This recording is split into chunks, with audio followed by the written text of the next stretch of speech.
Within the heart of winter, Emma moved into a calm neighborhood, settled at the edge of a thick woodland. The houses were divided, remote, separated, with contract streets winding through snow-covered trees. It was the kind of put where hush ruled, broken as it were by the periodic cry of the wind. Culminate, she thought, a new begin after her separate. Her modern house was ancient but charming, with creaky wooden floors and a fireplace. However, from the primary night, something felt off.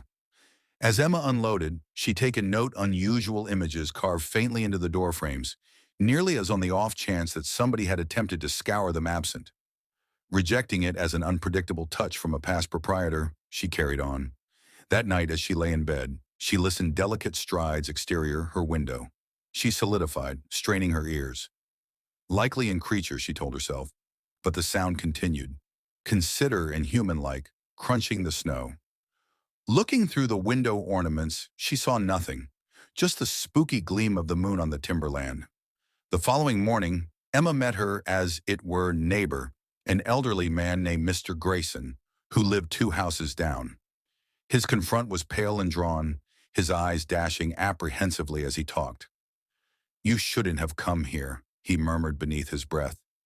When Emma squeezed him for clarification, he, as it were, shook his head and said, "They do not like newcomers." That night the strides returned, closer this time, circling her house. She bolted each entryway and window, her heart beating. All of a sudden, there was a knock, 3 moderate, think taps on her front entryway. "Who's there?" she called, her voice trembling. No reply. Against her superior judgment, Emma opened the entryway. No one was there, but within the snow on her patio were uncovered footprints, long, hard, and cruel. The taking after days developed stranger. She found sloppy handprints spread on her windows, indeed on the moment floor. At night, whispers reverberated through the house, in spite of the fact that she was alone. Mr. Grayson maintained a strategic distance from her, presently, closing his entryway at whatever point he saw her approach. Frantic, Emma chosen to explore the timberland. Outfitted with the electric lamp, she wandered out at sunset. The disgust was unnaturally cold, and the trees appeared to shut in around her. Profound within the woods, she bumbled upon a clearing. At its center stood a circle of stones, each carved with the same images she'd seen in her house. Sometime recently she might look at them. A moo snarl thundered behind her. Turning, Emma saw them.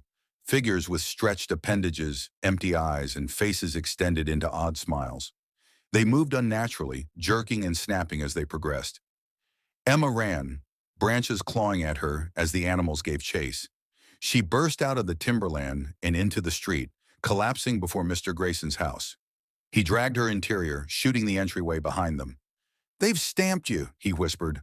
"Once they select you, there's no escape." Through the window, Emma saw the animals standing at the edge of the timberland, their purge eyes bolted on her.